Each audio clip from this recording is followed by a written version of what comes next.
Dr. Anthony Lilles has served the church and assisted in the formation of clergy and seminarians since 1994. Before coming to St. Patrick's Major Seminary, he served at seminaries and houses of formation in the Archdiocese of Denver and Los Angeles. He's the son of a California farmer, He's married and has young adult children, holds a bachelor's in theology from Franciscan University of Steubenville, with both the ecclesiastical licentiate and doctorate in spiritual theology from the Angelicum. He's an expert on the writings of St. Elizabeth of the Trinity and the Carmelite Doctors of the Church. He co-founded the Avila Institute for Spiritual Formation and the High Calling Program for Priestly Vocations, and also founded the John Paul II Center for Contemplative Culture, which hosts symposiums, retreats, and conferences. In addition to his publications, he blogs, and you can check out the blogs on our meeting topic. And he's kindly agreed to talk to us tonight about the distinguishing characteristics of dryness and aridity and the dark night. Dr. Anthony Lilles, thank you so much for taking the time. It's really a pleasure to have you with us. Father, thank you for having me, and what an honor to be with this group. I want to thank you all for your generous service to the people of God in this ministry of spiritual accompaniment, of spiritual direction. The people of God need this today now more than ever. And Father Boniface, this is super generous of you to make this available. We just don't have enough support things like this in the church today. So I'm very, very honored to be part of this. What I want to do is I want to share my screen with you. And so I put together a couple slides, and that I'm hoping will help us. I'm not going to do a technical distinction between dryness and aridity, because those two words are so close together. If you wanted to distinguish two kinds of dryness, or you could call one dryness and the other aridity, but this would be kind of your own usage. You wouldn't find this distinction in many of the spiritual classics, for example, but you could distinguish. There seems to be a kind of dryness that comes and goes a little bit, and then another kind of aridity that seems to be a state of soul that hangs out for a long period of time. And one's kind of like a hot day, and the other one's like being out in the middle of the desert. And for our presentation tonight, I'm a little bit, when a soul has a couple hot days, I'm not so worried about drought. But my presentation today on dryness will or aridity will be kind of focusing on those souls that have been let out into the middle of the desert, and they feel like they've lost their way. And I want to give you some orientation points to help them discover that they may well be on the trail and they haven't lost it at all. They might think they're lost, but they're not. Or if they have gotten off the trail, what we can do to help them get back on it right. And and I'm going to distinguish the two big things for the discernment tonight. Is there's something called desolation, which has a variety of different things that could be causing it. And it feels the same, but it's very, very different. A dryness or aridity that seems like desolation, but is actually an entry point into the dark night or into the night. I put dark night on the slide. I should just put the night, because there are different kinds of nights that, I'll mention those tonight a little bit, and we can talk about those as well. So spiritual dryness, what causes it? Why does God allow it? And it depends on whether the soul is being inducted into this night where the dryness is really, really important for its growth, or whether the dryness has been permitted by the Lord for some other reason. And the a couple, I've already introduced the distinction between desolation and night, John of the Cross's night, and they really are two different phenomena. One's St. Ignatius says you need to work to get out of desolation. St. John of the Cross says you need to work to get into the night. So if a soul ever comes to me and tells me, I'm in a dark night, I say, thank God you've made it. That's a hard place to get. This is the best place you could possibly be. Usually they don't mean dark night. They usually mean some sort of dryness as I continue the conversation. But dark night really is a place to, but there's another kind of dryness that ensues too, that kind of goes with this distinction that I've just made. There's a desolation that's appropriate for the beginning of the spiritual life, when you're a beginner and you're kind of you're spiritually awake, but you're not very spiritually stable. And sometimes that dryness is there to begin to help you grow in virtues, and that will allow you to have a more stable spiritual life. And so that's almost coextensive with this next distinction I'm going to make, and that is, early in the spiritual life, the Lord tries to get you to wake up and get going. He tries to console you in boundless ways, including kind of a very sensible consolation. And he really wants souls to have sensible consolations, especially in the beginning.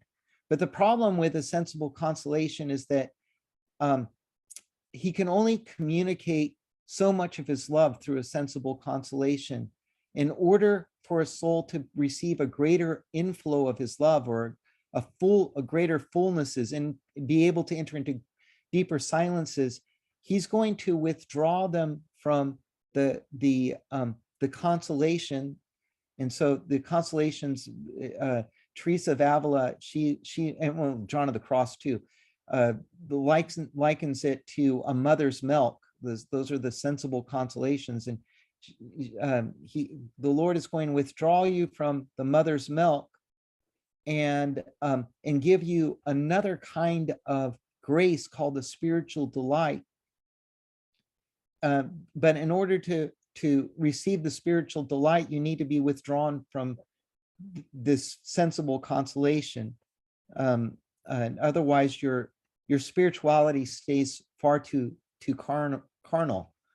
And so these are kind of some of the points of reference to kind of be aware of as you're discerning this. Is if you're dealing with a beginner, it's possible that the Lord is causing this dryness because he wants them to have a richer experience of his presence, but they're hooked on something that's too narrow for the human heart. It was important to get them started and to let them know that they were headed the right direction, but now they're ready for solid food, as St. Paul would talk about. So obviously then, as I'm going through this spiritual dryness, what causes it and why God allows it to happen, excuse my Hobbit English there. These are like critical questions to discern as you're engaging with a soul. It's not enough to figure out that they're in dryness, but we need to find out why they're in dryness and what God is doing with this experience that they're in. So what causes dryness in aridity? And some of it can just be purely natural stuff, like psychosomatic. One of the things that causes a little bit of dryness, it's a little bit funny, but if somebody has been living a relatively devout life, but they haven't been fasting, and you introduce a practice of fasting into their spiritual life, they're going to go through dryness. It's almost inevitable because they're withdrawing from all the sugar they were eating before. That's that's that's not the dark night. That's just the absence of dark chocolate. And so you kind of, they'll need to go through that. That kind of dryness usually is over in a period of, I think it's something like 27 days. It's called, it's a psychological phenomena. That's why I call it psychosomatic. There's this psychological phenomena called resistance. And as they hit about the 27th day mark, they go crazy. They've just got to have the chocolate bar. It's impossible to go on. This happens during Lent. You'll notice during Lent, 40 days, they're doing pretty good for about half of Lent. And then they get to about that halfway point and it all falls apart for them. They can't go on anymore. Life is too dismal. That's the phenomena of resistance. It's not spiritual desolation. It's just the way we're psychologically wired. And so sometimes when you see that, you just got to tell them to man up and push through it. Because if they can get through to the other side, they'll develop the good habit, the habit of fasting, like the habit of sobriety. You feel so good as you acquire the habit. It's worth going through the difficult resistance. The other thing that can cause this are natural calamities. I'll never forget, I was working with a group of people who were in Paradise, California. They got hit by a terrible fire and they lost everything. And in the stress, they were spiritually aware of what was going on. So I wasn't worried about them falling into the darkness of sin. But if I asked them about what was going on in their life spiritually, they would say they were numb. That doesn't mean they weren't close to God. It just means they were so psychologically overwhelmed by the natural catastrophe that hit them that, they were needing to go through it. Very similar to this is things like post-traumatic stress syndrome. Will, some kind of calamities happened in that person's life. They participated in some way. And so there will be a dryness that maybe somehow is triggered by something. They might need psychological help to get through something like that. Typically a spiritual director, our ability to help them with these natural things is somewhat limited. Similarly, health things, if they are physically sick. I'm a type 1 diabetic. When my blood sugar is too high or too low, it's very difficult for me to settle down and pray. I wish it was as easy for me to go into a spiritual dryness as it is for me to fall out of a well-regulated blood sugar. I might actually benefit somehow, but as soon as I fix my blood sugar, though, I'm able to go back into prayer. So that tells me what the problem actually is. It's physiological. Is there grace in offering up my physiological situation? Yes, there is, but the problem is mainly physiological. And finally, there's also life catastrophes, relationships falling apart, and so forth. We're going to see in a couple of slides from now that the other thing that can cause desolation or dryness brought on by desolation is the influence of evil spirits. So in Ignatian spirituality, his first and second rules of discernment are all about this second cause of desolation. And it can be the influence of spirit, it can be sinfulness in the world, and it can also be personal sin. And usually it's some combination of the three. So for example, if somebody, you brought up internet pornography, somebody's given into internet pornography, and the world is at the time going through one of its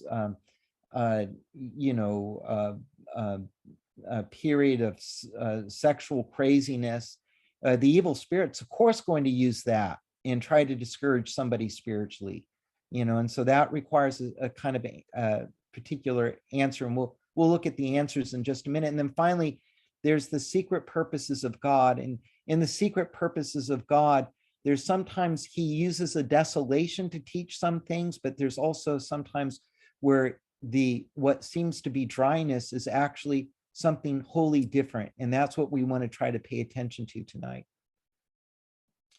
So I've kind of given this slide away, but uh, a couple of the principles are, when it's this natural realm of things, you're dealing with things that uh, uh, are factors beyond your control that are also kind of inhibiting your the free will. And so there's limits to the power of human free will. It's subject to time, space, duration, um, and um, and part of the spiritual life is simply affecting that, accepting that rather. If somebody's not getting enough rest over a prolonged period of time, it's going to affect their ability to pray. That doesn't mean they should never take vigil through the night, or maybe spend several weeks in much more intense prayer, but they are going to have to sleep again in order to, especially if dryness comes on, in all likelihood, the dryness might be caused because they're not taking good care of what St. Francis calls brother ass. If you want to, as spiritual directors, we need to make sure that people take care of their bodily needs if they want to grow spiritually, not indulge them, but take care of them, because they're the first degree of love, says St. Bernard, is to take care of yourself for your own sake. The first degree of loving God, take care of yourself for your own sake. And so you want to eliminate that as a problem.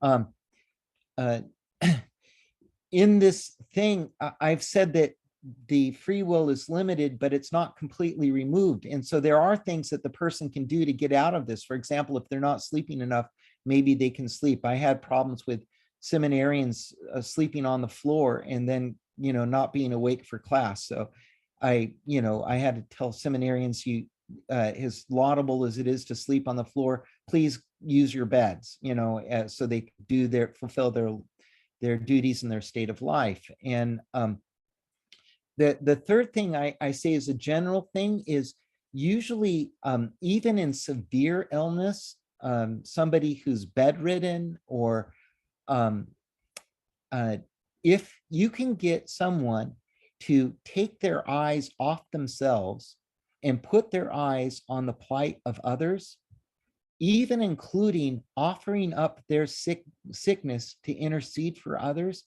this will usually lift the dryness that that is brought on by natural events that you don't really have a lot of control over. There's a certain kind of spiritual delight, more than sensible consolation, that a soul begins to enjoy as it learns to surmount its self-preoccupation, even in times of physical trial. So you have to be careful on this, because as you know, you need to win the person over and let them know that you understand their plight and that their plight is horrible. But at the same time, I'm thinking of Mother Teresa. Remember, she had a friend who was interceding for the missionaries, and the friend was married and had a family, and she went to see the friend, and the friend was just suffering terribly. And she goes, when you're suffering like this, she was bedridden, when you're suffering like this is Jesus kissing you. And the friend said back to Mother Teresa, Mother Teresa, I know it's Jesus kissing me. Could you ask him not to kiss me so much? And that's where these souls are. They're beautiful, beautiful souls. This slide, to explore this more, we would have to go through all the rules of discernment, and Father told me I wasn't allowed to do all of that tonight. But the Ignatian rules of discernment are really, really good on the second slide. Let me see if I can. Well, the first is when it's when the sinfulness of the world is involved and there's influence of evil spirit, the soul may or may not be involved or responsible for its plight. Did the circumstances cause it to sin? And insofar as they caved into sin, they're at least partially responsible for the dryness they're in. So they have a duty to address the life circumstances that have gotten them into the dryness. Here would be the typical one, spiritual poison of too much TV watching. I feel dry during prayer. And as you talk to the person, you discover that rather than spending an hour in prayer, they're spending an hour watching Columbo. And they can't figure out why they don't have enough time to pray anymore. Well, this isn't a mortal sin, but it is at least a venial one, where they've allowed a silly form of entertainment to crowd out their devotion to the Lord.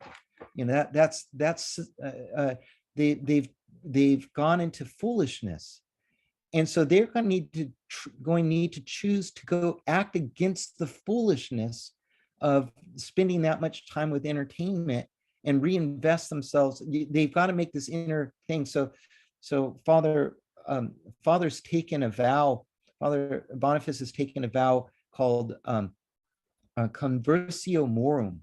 Conversatio morum. You put your whole morum, means your whole manner of life, in conversation, I like to say, with the gospel of Christ. And a spiritual director, when you see somebody who's drying, you've ruled out the psychosomatic, or you think there's some psychosomatic thing going on, but you think there's something else going on as well. Well, help them get their life in dialogue with the gospel, and get them to confession if they need to go to confession. What's important, what they need to do, the two things are on one hand, don't make any big changes in their life commitments. This is not time to run away from whatever community they're part of, or to drop their big life responsibilities or anything like that. This is time to persevere. And at the same time they persevere, the soul needs to do everything it can to get out of this kind of aridity, this dryness, this lack of devotion. So this gets to a point where, very specifically, what is this aridity? Teresa of Avila talks about drawing water from the well. And what is the water? Well, the water, the tears that come from devotion of our hearts, when our hearts are pierced and we physically weep, or spiritually we're deeply moved, that's devotion. We want to give everything to Jesus, and all we can do is think about him. That's a movement of devotion in our heart. What happens when that's dry? When we don't have, you throw the bucket down at the bottom of the well, says Teresa of Avila, and all you bring up is sand. Well, sin can cause that. And so go to confession, and foolishness can cause that. So renounce foolishness. And then do something out of pure love for God, including works of mercy, but also spending a little bit more time in prayer, a little bit more attention during liturgical prayer. These are the kinds of things that will address that. And if a soul will persevere in doing that, they're actually acquiring virtues, probably the very virtues that God wants them to learn, and is the reason why he permitted them to fall into the aridity to begin with. There's a third reason for aridity, and that has to do with the secret purposes of God. Now, this being said, God and his secret purposes, he can use calamity, he can use catastrophe, he can use personal illness, he can use struggles with sin and weaknesses, and he can use even demonic attacks. He uses it all. Nothing stops God and his secret purposes. But sometimes you rule out all those things, and they're not physically sick, and they're not really falling into sin. In fact, they're growing in virtue right now, but they're complaining about their spiritual life being dry, that God seems to have abandoned them. They suspect that they probably did something to anger God. They feel his absence. And if you ask them about the state of the soul, they either feel numb inside, or it feels like nothing's there at all. Nothing's going on. They feel abandoned, and they feel like it's their responsibility. Well, under the right circumstances, you might have to discern this more, because it could be of any of the other things we've talked about, but this could also be a brand new work of the Holy Spirit in them. he is actually not less present, but more present to them. And he is working not less powerfully, but more powerfully in his life, because his love, so unfamiliar, so uncomfortable, and so inconvenient to us, is accomplishing something that they never could have otherwise imagined would happen in their hearts. Because love is never convenient, it's never comfortable, and it's never familiar. If it's only comfortable, familiar, and convenient, it's not love. But God's love is more than that. So how do you know it might be this? And one of the things when this is going on, it might be, especially if you're dealing with a beginner, they're so involved with all their vocal prayers and all their meditation exercises and everything like that, or whatever practices they do on their own. They might be so committed to those, but as they're doing it, they feel like just being quiet in the presence of the Lord. How do you know that that's not spiritual laziness? How do you know that that's simply not just another manifestation of lethargy that snuck up and grabbed their hearts? Well, first, they can't make the discursive meditation, whatever kind it is, whether they're thinking, doing intellectual gymnastics or using their imagination or having moving themselves emotively. It's just not working for them. They feel exhausted. They feel like it's a waste of time. And you ask them, what do you want to do? I want to be quiet. And so there's also this disinclination to fix the imagination on any particular object. And this includes the intellect too. The intellect just wants to kind of like rest, behold something. And the other thing is that it desires deeply to remain alone in loving awareness of God without any particular considerations with interior peace. We're presuming right now a soul that has been disciplined and that is in a state of grace. So they're disciplined, they're in a state of grace, they're living a good spiritual life. They can't make discursive meditation. It irritates them. They're disinclined to do it, and they just want to remain alone in the silence of God. When you see this happens, the Lord is probably inviting them into mystical contemplation, and you need to give them permission as spiritual directors to go there, to enter into that place with fear and reverence and deep adoration of the Lord. This tree is actually in front of John of the Cross's cell in Segovia. So what is the dark night? The dark night is actually the beginning of mystical contemplation. The references here are Dark Night, Book 2, Chapter 5, Book 2, Chapter 5. No, yeah, that's right. Okay.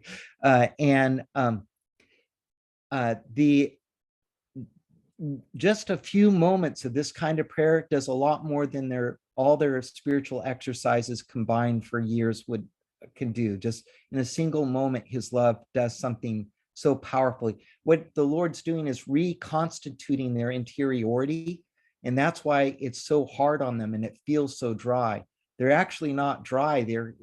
You could almost say they're submerged in a storm of divine love. And he's going to keep them there until they're transformed in at least as much transformation as they can stand. He might like relieve them from time to time, and they'll go back to discursive prayer when they can, and that's fine. But they'll keep on coming back into this thing until his work of transformation is complete in them. And it's not like once they go through this night, they go back to the way things were. Once they go through either the night of the senses or the night of the spirit, they're never really the same again. In the night of the senses, that's where you let go of sensible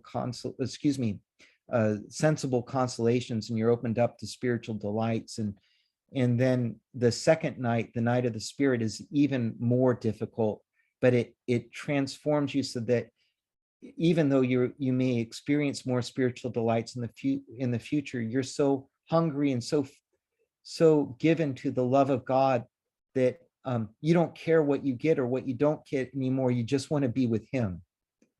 That soul, if God ever graces you to lead such a soul, those souls are the most important souls in the church today. And we should fast and pray and do everything we can to help them make that journey, because it is vital for us.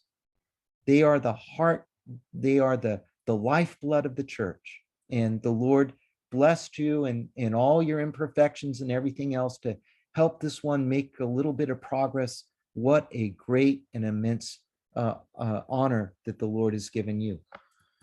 Well, I went on just a little bit longer than I had hoped tonight, but I could talk about this for hours, but I gave you a taste of some of the causes and some of the remedies for the different kinds of drynesses. And what I would like to do is open it up for your discussion. Thank you so much, Dr. Lilles. And if I can offer a first word of discussion, thank you for the distinction. So clear and so embodied and so practical. And I always like to reassure people at this point, the best thing to do as a spiritual director is not try to figure out all of these answers, but be gentle and let the person lead. Don't force things on them, but invite them, offer them things. But for you to have these categories in your mind of some different directions that the spiritual direction can go in, that a person's spiritual life can be going in, helps you then, well, maybe it's this or maybe it's that, but you can gently offer things. People engage things in their freedom, and then you can see sort of how it progresses. So just to, I don't know, reassure that this isn't a matter of finding the answer, being the guru, applying the thing, fixing the whatever, but such a beautiful presentation of how to distinguish those different movements that you will see for sure as you work with people. Just beautiful. I'm gonna stop the video at this point so that you can raise questions freely, and I think it's probably still maybe easiest if you speak in the chat box. I'll let you type things, but I'll also unmute people in case it's you prefer to clarify that, and maybe the hand raising also will help us to just move in an orderly fashion. So, but again, thank you so much, Dr. Lilles. Fantastic. So grateful that you gave us. It was beneficial for me. Really a joy to listen to that. Well, thank you. I want to confirm what you said. I call it the soccer principle. When I was in 8th grade, I played soccer, and the coach, I was on defense, and the coach said, after he watched me play for a little bit, he goes, "Lilles, you're trying too hard. You just stick with the person, and sooner or later they're going to give you the ball. You don't need to take the ball, they're going to give it to you." And spiritual direction's a little bit like that, where it's a movement of the Holy Spirit, and they will say the word and you'll go, ah, this is what you see it, and at least the general direction of it. It's not like you have to like, oh my gosh, is this slide 1 or slide 2? And God's in control. So I love what you said, Father. It's powerful. Beautiful. And I'll remember that, the soccer principle. I'm an avid soccer player, so that's All perfect right for me. Wonderful.